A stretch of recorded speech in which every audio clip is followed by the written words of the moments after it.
এই আমার যুবক, আমি আপনাদেরকে বলি বাবা, হযরত গাউসে পাক কুতুবে রব্বানি মাহবুবে সমদানি হযরত আব্দুল কাদের জিলানী রাহমাতুল্লাহি আলাইহি তিনি আল্লাহ ওলি বানিয়ে দিয়েছেন নিগাহের কারণে।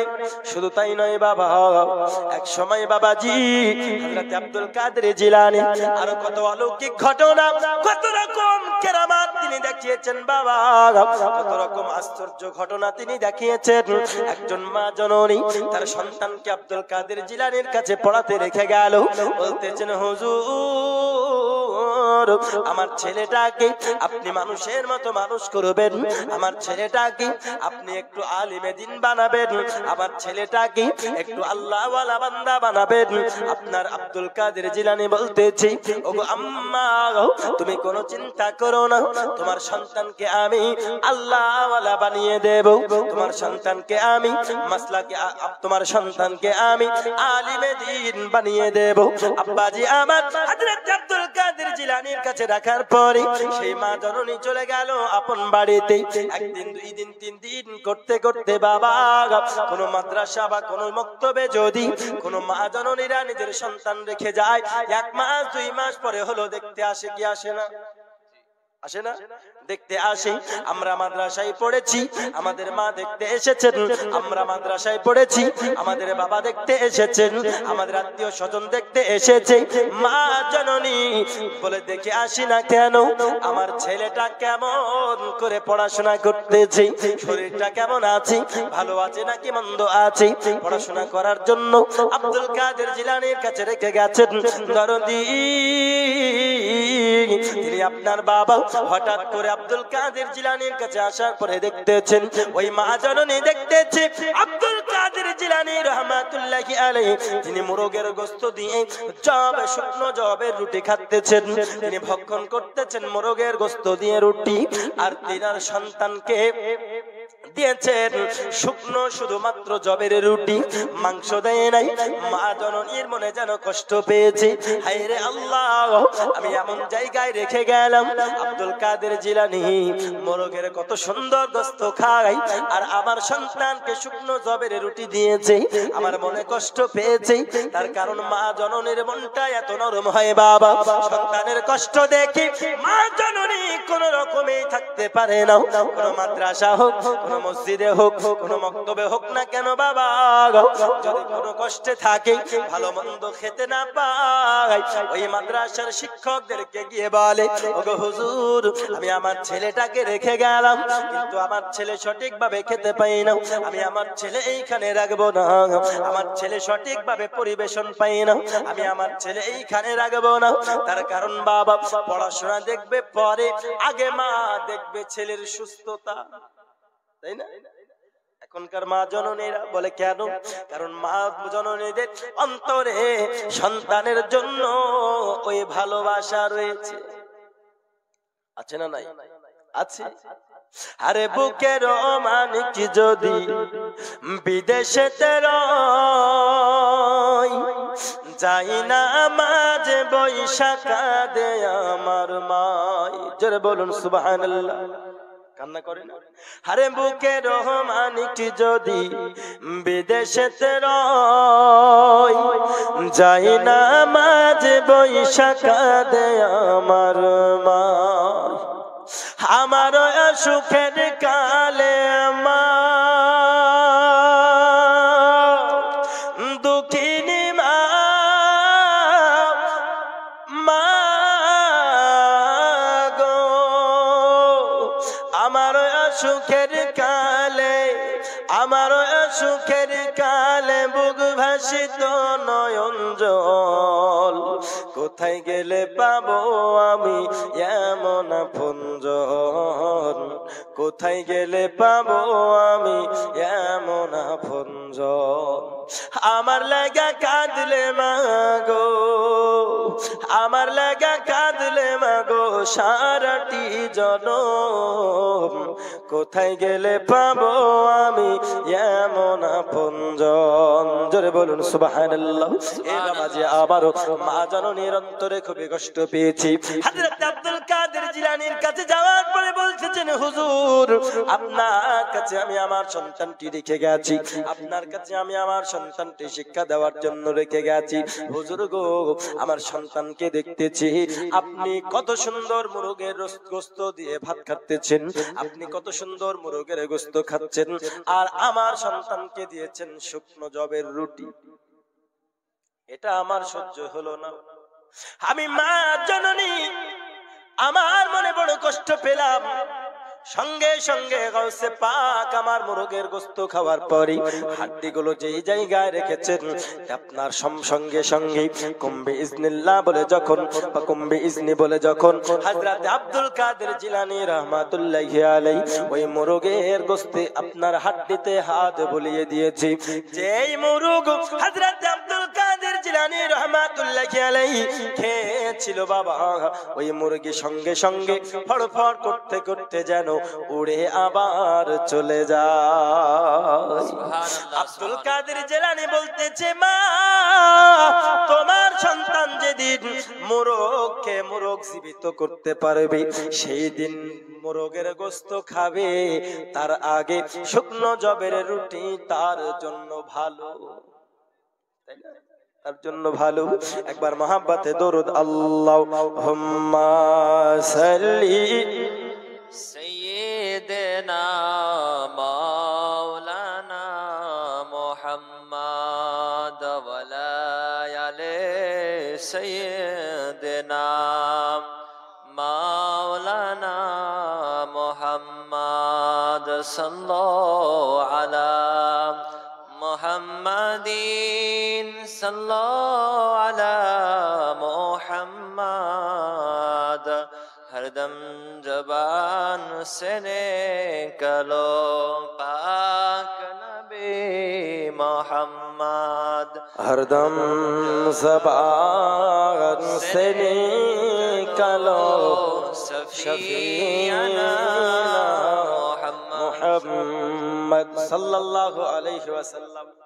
মা জননী যতই কষ্ট পেয়েছিল বাবা, আব্দুল কাদের জিলানী বলতেছেন, যতদিন তোমার সন্তান মোরগ খেয়ে যতদিন মোরগ না জীবিত করতে পারবে, ততদিন তোমার সন্তানের জন্য এটাই খাওয়া ভালো, শুকনো জবের রুটি খাওয়াই তোমার জন্য ভালো। বলে কেমন করে? আব্দুল কাদের জিলানী রহমাতুল্লাহি আলাইহির কাছে থাকতেছি, আর বাবাজি তিনার কাছে যেই থেকেছেন আল্লাহর ওলি হয়ে গেছে।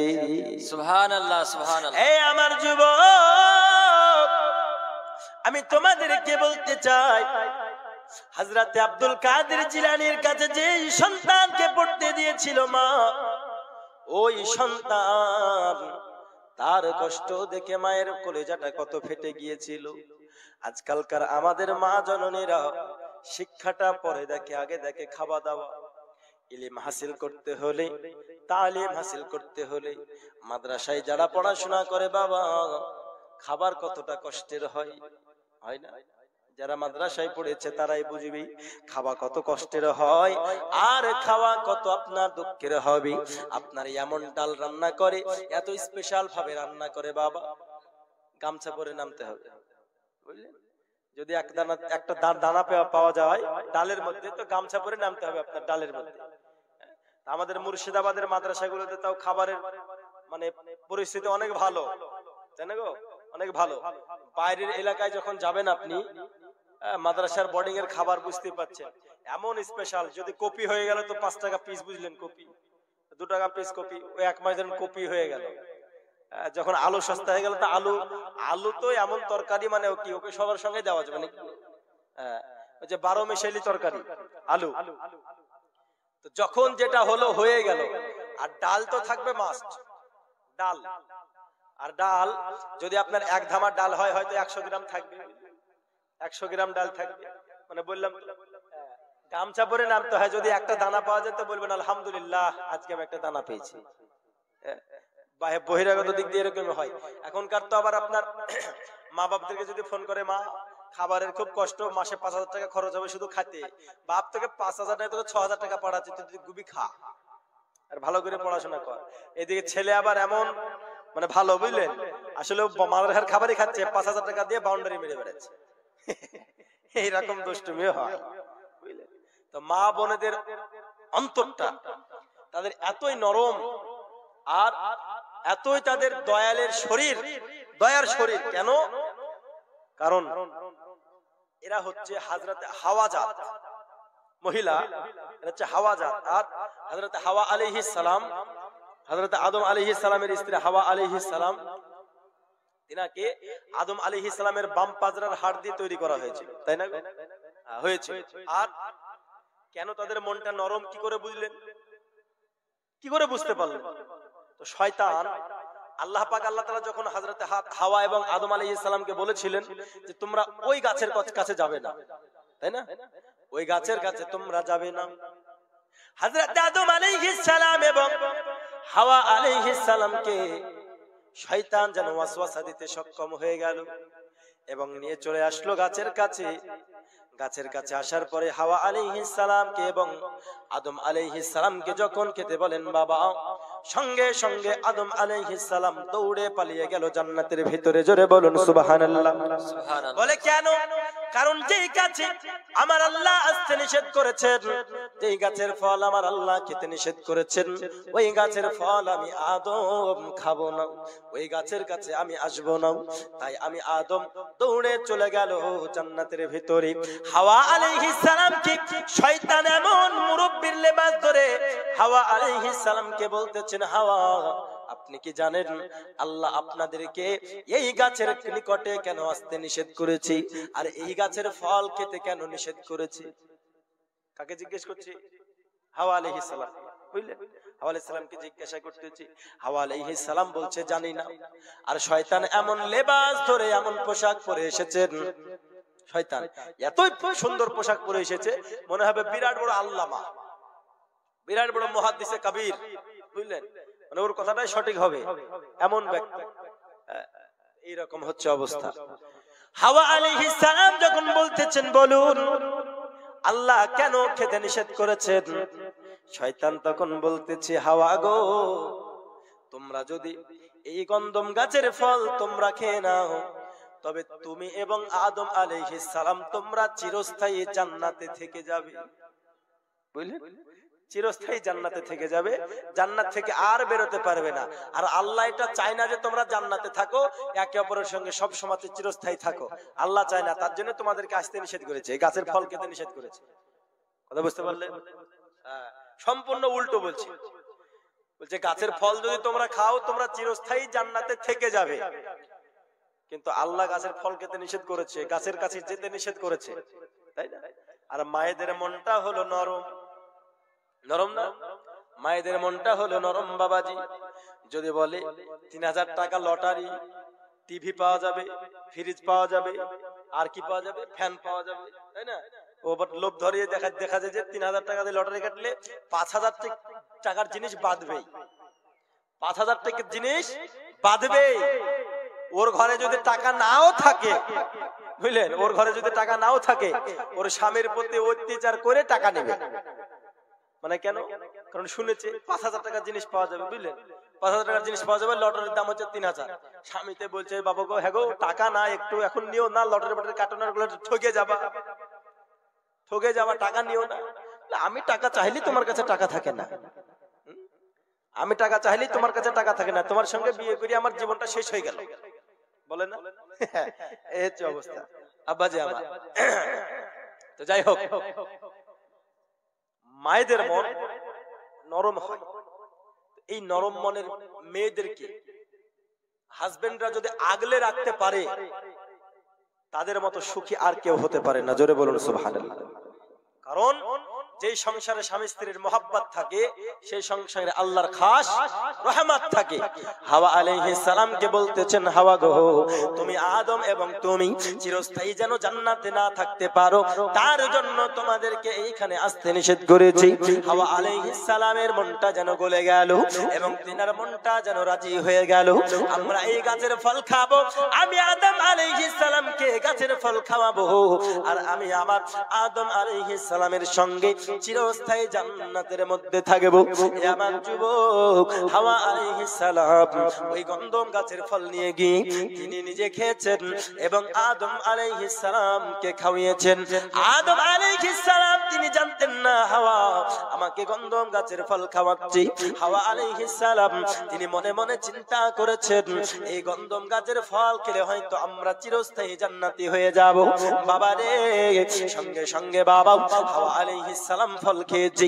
আদম আলাইহিস সালামকে যখন খাওয়িয়েছেন সঙ্গে সঙ্গে জান্নাতি পোশাক হাওয়া এবং আদম নবীর শরীর থেকে যেন খুলে পড়ে গেল। এ আমার যুবক, হযরত হাওয়া এবং আদম আলাইহিস সালাম তিনারা বাবাজি গাছের পাতা দিয়ে বাবাজি হযরত হাওয়া আলাইহিস সালাম 5টি পাতা দিয়ে আপনার শরীর ঢেকেছিল, যার জন্য মহিলাদের কাফন দেওয়া হয় 5টি।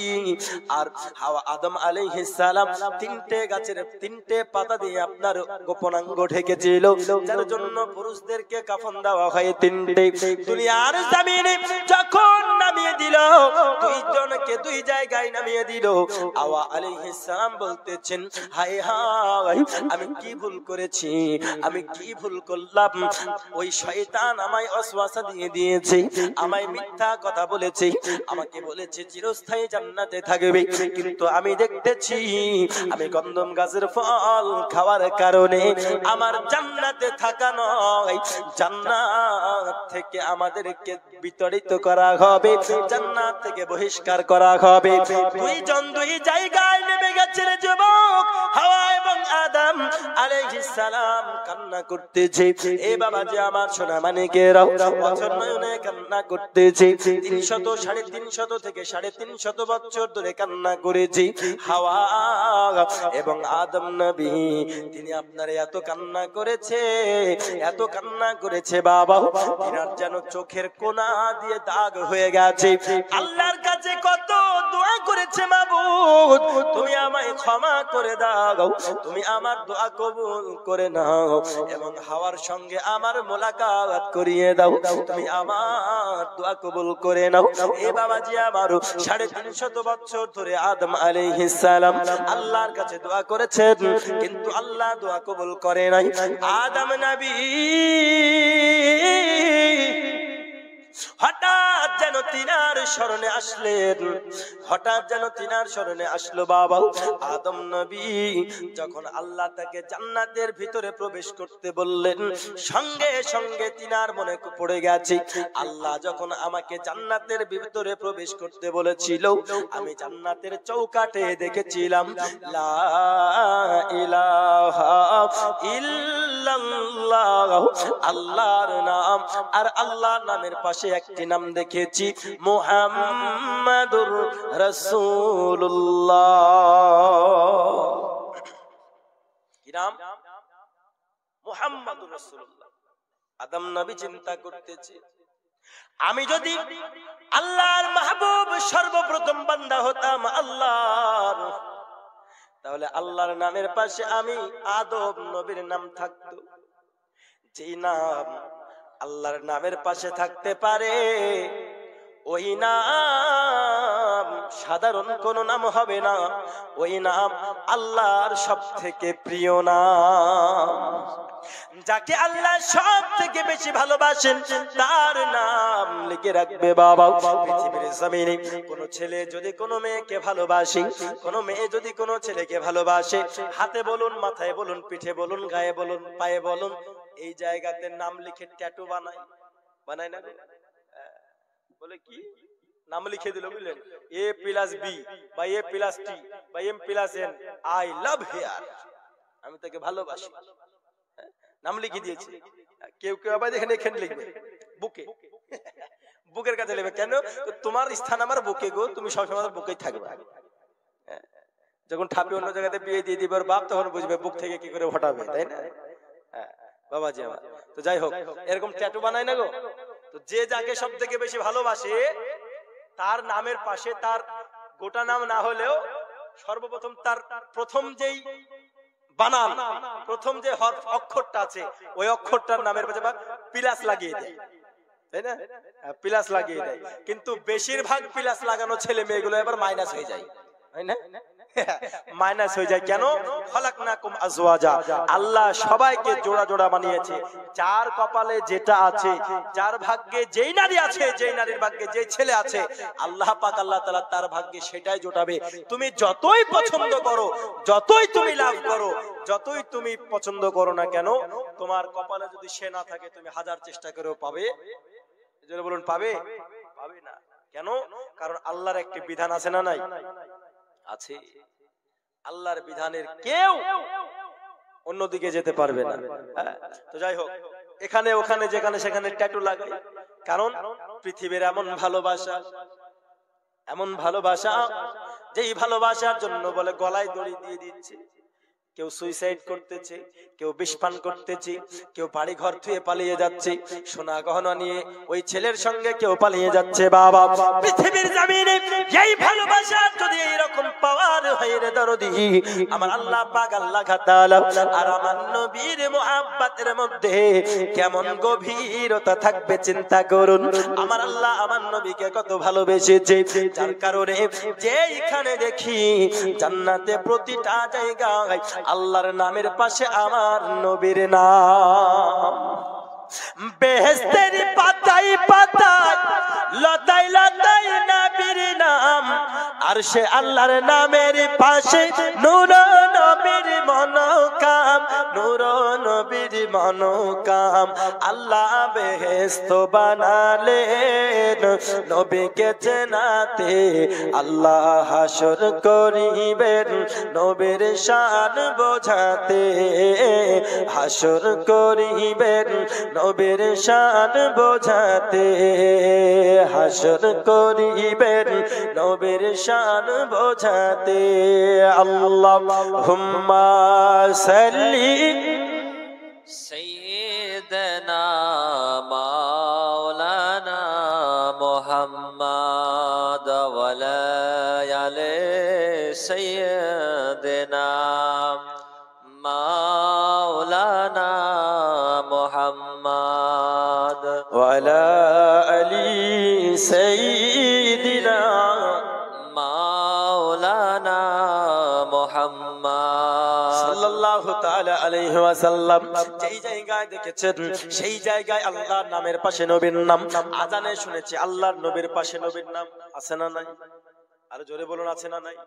কিছু কুজাত মৌলবি বেরিয়েছে, বলছে আল্লাহর নামের পাশে মসজিদের যে মেম্বারে লেখা থাকে এক পাশে আল্লাহ আর এক পাশে মোহাম্মদ লেখা, বলছে হারাম, বলছে না লেখা হারাম। আবার ওর টাইটেল কি দেখুন ইউটিউবে, বলছে কারি সাহেব, মানে কারি দিয়ে নামটা লিখেছে, বুঝলেন? আবে তুই কারি তো তুই কেরাত করে স্টেজ থেকে নামবি, তোকে ফতোয়া দিতে কে বলে? তাই না? যেটা যার যোগ্যতা তাকে সেটা করা দরকার। কিছু কিছু ইউটিউব ফেসবুকে দেখবেন শর্ট ভিডিও ক্লিপস, যে শায়েখ এটা করা যাবে কি যাবে না, তো বলছে এটা কোনো হাদিস কোরআনে নাই, বুঝলেন? ওর মতো মূর্খ গন্ডার মনে আর কেউ নাই পৃথিবীতে। বলে কেন? কারণ হাদিস ও কোরআনে নাই বলা মূর্খের পরিচয় ছাড়া কিছু নয়। কেন? কারণ এরকম আছে, বলা হয়েছে বালু যেমন রেত, বালি যেমন গনে শেষ করা যায় না। বালি শেষ করা যায় গনে? কথা বলে শেষ করতে পারবে কেউ? বালি যেমন গনে শেষ করা যায় না, রাসূল সাল্লাল্লাহু আলাইহি ওয়াসাল্লামের হাদিস ওই রকম কেউ পড়ে শেষ করতে পারবে না। জোরে বলুন সুবহানাল্লাহ। সুবহানাল্লাহ সুবহানাল্লাহ। তাহলে ও কি সব হাদিস কোরআন পড়ে ফেলেছে? ও সব পড়ে ফেলেছে?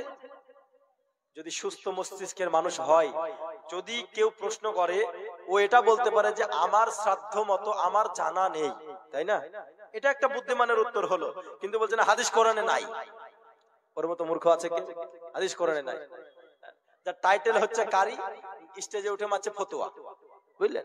যে কারি নয় সে কেরাত করছে, যে মুফতি নয় সে ফতোয়া দিচ্ছে, যে আলেম নয় সে মাসলা বলছে, যে ইমাম হওয়ার যোগ্য নয় সে আপনার নামাজ পড়াচ্ছে। এ হচ্ছে অবস্থা। যার জন্য বর্তমান অবস্থা আজকে এরকম। আর তাদের অবস্থার পিছনে আজকে সাধারণ পাবলিকরা ছুটছে, ছুটছে না গো? ছুটছে। আর তাদের পিছনে ছুটে ছুটে ছুটে নিজের ঈমানকে নষ্ট করে দিচ্ছে। কেন? কারণ তারা বিরাট বড় একজন শিক্ষক পেয়ে গেছে, বিরাট বড় পৃথিবীর বুকে সব থেকে এখন মুফতি সাহেবকে পেয়ে গেছে, বুঝলেন? বিরাট বড় মুফতি সাহেব, আলেমে দিন, ওর মতো মুফতি মুহাদ্দিস আর কেউ পৃথিবীর বুকে নাই। যেই ওর কাছে যাবে সেই যেন মৌলবি হয়ে যায়। আর ওই মুহাদ্দিসে কাবির ওই মুফতি সাহেবের নাম হচ্ছে মাওলানা মোবাইল, বুঝলেন? মৌলানা মোবাইল, এই মোবাইলের কাছে যেই যাচ্ছে গুগলে যাচ্ছে, ফেসবুকে যাচ্ছে, ইউটিউবে যাচ্ছে, হাদিস কোরআন এটা কি হবে, মোবাইল থেকে পেয়ে গেল। এটা কি হবে, মোবাইল থেকে পেয়ে গেল। না, হাদিস ও কোরআন এই যে কিতাব, আল্লাহওয়ালা বান্দারা এত মেহনত করে করে করে করে কিতাব লিখেছেন, এই কিতাবের তাদের কাছে আর কোনো মূল্য থাকছে না। যেই আলিমে দিন হওয়ার জন্য 10টি বছর মাদ্রাসায় পড়ার দরকার, আর পড়ার প্রয়োজন হচ্ছে না, 1-1.5 বছর মোবাইল ঘেটেই বিরাট বড় মৌলবি হয়ে যাচ্ছে, হচ্ছে না? বিরাট বড় মৌলবি হয়ে মোবাইলে আপনার উঠে ফতোয়া মারছে, বিরাট ফতোয়া মারছে, বুঝলেন? একটি কথা মাথায় রাখবেন, কুয়ার ব্যাংকে যদি সমুদ্রের খোঁজ নিতে চান, খোঁজ দিতে পারবে? ও মনে করবে যে কুয়াটাই মনে হয় সমুদ্র, মনে করবে না, কুয়াটাই মনে হয় সমুদ্র। তো তারা নিজেকে খুব পণ্ডিত মনে করে, খুব পণ্ডিত মনে করে, কিন্তু আসলেই না। তারা ওই রকম, কেমন জানেন, বিনা অক্সিজেনে সমুদ্র থেকে মুক্তা নিতে গেলে কি হারাবে? প্রাণ হারাবে না? বিনা অক্সিজেনে কেউ যদি সমুদ্র থেকে মুক্তা আনতে যায়, বাঁচতে পারবে? বাঁচতে পারবে না। কিন্তু অক্সিজেন নিয়ে গিয়ে হলে মুক্তা আনতে পারবে। তো বিনা অক্সিজেনে সমুদ্র থেকে যদি মুক্তা বের করতে যায়, ওখানে যেমন প্রাণ হারাবে, তো কোরআন থেকে বেরিয়ে আসে মাসলা মাসাইল, বিনা জ্ঞানে বিনা ইলিমে কোরআন থেকে মাসলা মাসাইল বের করতে গেলে এখানে জান হারাবে না, এখানে ঈমান হারাবে। হারাবে না? ঈমান হারাবে, হারাচ্ছেও তাই অনেক। এখন বলছে কি, মান তারাকা সালাতান মুতাআম্মিদান ফাকাদ কাফারা, হাদিস, বুঝলেন? যে ব্যক্তি ইচ্ছাকৃতভাবে নামাজ ছাড়লো সে ব্যক্তি কাফের হয়ে গেল। তো বলছে সে সবাই কাফের হয়ে গেছে, বুঝলেন? বলছে এমন কোন মায়ের লাল আছে যে আমার কাছে এসে বলবে, এমন কোন মায়ের লাল আছে যে আমার কাছে এসে বলবে এক ওয়াক্ত নামাজ ছেড়েছে আর সে নিজেকে মুসলমান প্রমাণ করবে, জাতির সামনে মুখ দেখাবো না, এভাবে ওয়াজ করছে, করছে না? এইভাবে ওয়াজ করছে। চলুন, হাদিস আছে এরকম, হাদিস আছে তো, মান তারাকা সালাতান মুতাআম্মিদান ফাকাদ কাফারা। তো ব্যাখ্যা করে নিল, বুঝলেন? ও তো মোবাইল হুজুর, ও তো মোবাইল হুজুর, ও ব্যাখ্যা করেছে যে ব্যক্তি ইচ্ছাকৃতভাবে নামাজ ছিল সে ব্যক্তি কাফের হয়ে যাবে। তাহলে এখানে আমরা এমন কেউ নাই যিনারা আমরা একক ইচ্ছাকৃতভাবে নামাজ ছাড়ি নাই। যদি এমন করে দেখতে যায় ভারতবর্ষে মনে হয় মুসলমান খুঁজে পাওয়া যাবে না, নাকি? সবাই তাহলে আমরা কাফেরের ভান্ডার এখানে বসে আছি, তাহলে কি সবাই আমরা কাফের হয়ে গেছি? বলেন না, বুঝতে হবে। যেমন বললাম, বিনা জ্ঞানে হাদিস কোরআন রিসার্চ করতে গেলে যেমন ঈমান হারাবে, ওর ওখানে ঈমান হারাচ্ছে। একটি শব্দ YOU, এই শব্দের অর্থ কি? ইউ মানে তুমি, তাই না? ইউ মানে তুমি। আমি যদি আমার ছাত্রকে বলি ইউ আর মাই স্টুডেন্ট, তুই আমার ছাত্র, তাই না? আমি আমার শিক্ষককে বলি ইউ আর মাই টিচার, তাহলে কি হবে? আপনি আমার শিক্ষক হলো। আমি আমার বড় ভাইকে বলি you are my big brother, তুমি আমার বড় ভাই। দেখো, ইউ ইউ এই শব্দটা কিন্তু 3টে জায়গাতে ইউজ হলো না? বুঝতে পারছেন কথা? 3টে জায়গাতে ইউ ইউজ হলো, কিন্তু বাংলাতে দেখুন কি হলো। এক জায়গাতে বললাম টিচারের জায়গাতে আপনি, ছাত্রর জায়গাতে তুই, বড় ভাইয়ের জায়গাতে তুমি, বড় ভাইয়ের জায়গাতে তুমি। শব্দ একটা, অর্থ হলো কয় রকম? 3 রকম, তাই তো? কাফ ফেরে কাফারা, এই শব্দের অর্থ আছে। ওই মূর্খ গন্ডার বলে দিচ্ছে না কাফারা মানে কাফের হয়ে গেছে, কিন্তু ওইখানে যদি লক্ষ্য করা যায় হাদিসে, মান তারাকা সালাতান মুতাআম্মিদান, যেই ব্যক্তি ইচ্ছাকৃতভাবে নামাজ ছেড়লো, ফাকাদ কাফারা, সুতরাং সে আল্লাহর নাশুকরিয়া আদা করলো। কি করলো? অকৃতজ্ঞতা আদায় করলো, আল্লাহর নাশুকরি করলো। আর আল্লাহর নাশুকরি আদায় করাটা কোনো কুফরি নয়। আল্লাহর নাশুকরি আদায় করাটা কোনো কুফরি নয়, কাফের হবে না। ও আল্লাহর নাশুকরি আদায় করলো, অকৃতজ্ঞ, আল্লাহর অকৃতজ্ঞ বান্দা হলেন আপনি, তাহলে আপনি কাফের হলেন। আপনি নামাজ যদি অস্বীকার করে দিতেন আপনি কাফের হতেন, কিন্তু নামাজ যদি আপনি ইচ্ছাকৃতভাবে ছাড়েন আপনার গুনাহ হবে, আপনি কাফের হবেন না। কথা বুঝতে পেরেছেন? এইখানে কাফারা শব্দের অর্থ হবে নাশুকরি করা। আর ওই মূর্খ গন্ডার বলে দিচ্ছে না কাফের হয়ে গেছে, তাহলে তো ভারতবর্ষে পৃথিবীতে কাফেরের অভাব নাই, তাই না? আমরা এখানে তাহলে সবাই কাফেরই বসে আছি ওর হাদিস অনুযায়ী। ওর বাপকে যদি দেখা যায়, ওর বাপও তো কোনোদিন ইচ্ছাকৃতভাবে নামাজ ছেড়েছে। যেই ব্যক্তি হাদিস পড়ছে মানে করছে ওই মোবাইল হুজুর, ওর বাপও তো কোনোদিন নামাজ ছেড়েছে, তাহলে তো কাফেরের বেটা কাফেরই হবে। ও কি ছাড়েনি? তো বুঝতে হবে যে বিনা জ্ঞানে হাদিস কোরআন রিসার্চ করতে গিয়ে এরা তো নিজে পথভ্রষ্ট হচ্ছেই, আজকালকার কিছু আমাদের যুবক ভাইয়েরা তাদেরকে অনুসরণ করছে, আর তাদেরকে অনুসরণ করে তাদের অনুসরণে চলছে। বলে কেন? তো বিরাট একজন বড় মৌলবী, কেন ইংলিশ বলছে মাঝে মাঝে, আর ইয়ার ওয়াজে ইয়ার বক্তব্যের মাহফিলে লক্ষ লক্ষ মানুষ হয়, বুঝলেন? এর মতন বড় মৌলবী মনে হয় আর না, আর এই সঠিক পথে আছে। একটা কথা মনে রাখবেন, যদি আপনি সংখ্যাতে গণনা করতে চান, সংখ্যাতে আপনি যদি ইসলামকে মাপতে চান, আমি আপনাকে দেখাবো কারবালার ময়দান। হযরত ইমাম হুসাইন ৭২ জনকে নিয়ে গিয়েছিলেন, আর কাফেরদের অগন্তি সেনাবাহিনী ছিল কি ছিল না? এজোরে বলুন, ছিল কি ছিল না? কাফেরদের সংখ্যা ছিল বেশি, মুমিনদের ইমাম হুসাইন রাদিয়াল্লাহু তাআলা আনহুর সৈন্যের সংখ্যা ছিল কম। আপনি তাহলে এখানে কোনটাকে ঈমানদার বলবেন? অল্পকে না বেশিকে বলবেন? এখানে অল্প। আপনি যদি আবারও বলেন যে না সংখ্যা বেশি হলে ওটাকে আমি ইসলামে সঠিক বলে মেনে নেব, আমি আপনাকে বলবো বদরের যুদ্ধ দেখুন, আমার রাসূল সাল্লাল্লাহু আলাইহি ওয়াসাল্লামের সঙ্গে ৩১৩ জন গিয়েছিল। কয়জন? ৩১৩ জন। আর কাফেরদের পক্ষ থেকে ছিল ১০০০ সেনাবাহিনী, ১০০০ সেনাবাহিনী। আপনি যদি মনে করেন সংখ্যা বেশি হলেই আপনার হক পথে থাকবে, তাহলে আপনাকে যদি এটা আপনি মনে করেন, আপনার এটা দুর্ভাগ্যের ব্যাপার। কেন? কারণ রাসূল বলেছেন কিয়ামতের পূর্বে মুসলমানদের মধ্যে ৭৩টি ফিরকা হবে, ৭২টি যাবে জাহান্নামে, যাবে একটা যাবে জান্নাতে। কটা যাবে? জোরে বলুন, কটা যাবে জান্নাতে? একটা যাবে জান্নাতে। আর একটা কথা মাথায় রাখবেন বেরাদরান ইসলাম, যে ৭২ জায়গায় একটাকে সর্বপ্রথম ছা লাগবে। লাগবে না? অল্প মনে হবে কিঞ্চিত পরিমাণ, কিন্তু এই ইমানদার বান্দাগণ, এক ইমানদার বান্দা লক্ষ কাফেরের প্রতি ভারী, নিজের জীবন দিয়ে দেব, তবু ঈমান আমরা হারাবো। ঈমান হারাবো? ঈমান হারাবো না। সংখ্যা দেখে কোনোদিন ইসলামের মাপকাঠি আনা যায় না, ইসলামকে ওজন করা যায় না। বাবাজি আমার, তাদের অনুসরণ আজকে আমাদের কিছু যুবক ভাইরা খুবই খুবই খুবই খুবই করছে, বুঝলেন? হ্যাঁ, কখনো এখানে নিয়াত বাজছে, কখনো এখানে নিয়াত বাজছে, কখনো এখানে নিয়াত বাজছে, কদিন বাদে মনে হয় কপালে উঠে পড়বে নিয়াত, তা আল্লাহ জানে। এমন এক কোম্পানি বেরিয়েছে, বুঝলেন, বিরাট অফার আছে কোম্পানিতে, বিরাট অফার আছে। কিছু কিছু মেয়ে দেখবেন, এই কিছুদিন পূর্বে একটা অ্যাপস বেরিয়েছিল, কি নাম জানি না, বলছে ১ লাখ টাকা ইনভেস্ট করো, ডেইলি দিন ৮০০০ টাকা করে পাবে। আসে না এরকম মাঝে মাঝে? ৮০০০ টাকা করে পাবে। ওই ১ দিন ২ দিন ৩ দিন দেওয়ার পরে ওই ৬০,০০০ টাকা ধরে মেরে নিয়ে চলে গেল। ওই রকম কোম্পানি এখন আমাদের মধ্যে কিছু হয়ে গেছে। এত অফার আপনাকে দিয়েছে, আপনাকে ওই কোম্পানিতে জয়েন্ট হতে খুব ভালো লাগবে। কি অফার? তো বিনা ওযুতে কোরআন নাড়া যাবে, বুঝলেন, খালি মাথায় নামাজ পড়া যাবে, আর কদিন বাদ দিয়ে মনে হয় গামছা পরে নামাজ পড়বে, বুঝলেন? এরকম হয় না হযরত? আমি নিজের কানে শুনেছি, বলছে মেয়েদের হাইজ অর্থাৎ মাসিক অবস্থায় তারা কোরআন পড়তে পারবে। নাউজুবিল্লাহ।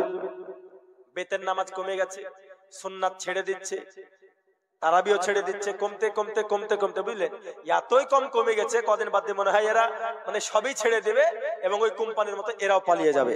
একটি কথা মাথায় রাখবেন, অফার বেশি দিচ্ছে বলে আপনারা চলে যাচ্ছেন ওই কোম্পানিতে। অফার দেখে আপনারা কোম্পানিতে চলে যাচ্ছেন, কিন্তু কোম্পানি বেশি দিন টিকতে পারে না। কেন? যেই কোম্পানির নিয়াত সঠিক থাকে না, যেই কোম্পানি হকের উপরে থাকবে না, সেই কোম্পানি বেশি দিন টিকতে পারে না। আহলে সুন্নাত ওয়াল জামাত এমন একটি ব্র্যান্ড, এমন একটি ব্র্যান্ড, আর এমন একটি কোম্পানি, যেই ব্র্যান্ড শুধু আজ নয়, ১০০ বছর নয়, ২০০ বছর নয়, ১৪০০ বছর পূর্বে আমার রাসূল সাল্লাল্লাহু আলাইহি ওয়াসাল্লামের যুগ থেকে হয়ে আসছে। জোরে বলুন সুবহানাল্লাহ, আরো জোরে বলুন সুবহানাল্লাহ। তাই ঈমানকে বজায় রাখতে হলে আহলে সুন্নাত ওয়াল জামাতের উপরে সব সময় আমাদেরকে কায়েম থাকতে হবে। এই বাবাজি আমার, আমি যেটা বলতেছিলাম, হযরত হাওয়া আলাইহিস সালামকে এবং আদম আলাইহিস সালামকে বাবা তিনি নামিয়ে দিলেন বাবাজি জমিনের দিকে। জমিনে যখন নামিয়ে দিলেন, হযরত আদম আলাইহিস সালাম দেখতে পেয়েছিলেন জান্নাতে দরজায় এবং প্রতিটা জায়গাতে আল্লাহর নামের পাশে নবীর নাম, আযানে নবীর পাশে আল্লাহর নামের পাশে নবীর নাম, কালেমায়ে নবীর নামের পাশে আমার আল্লাহর নামের পাশে নবীর নাম।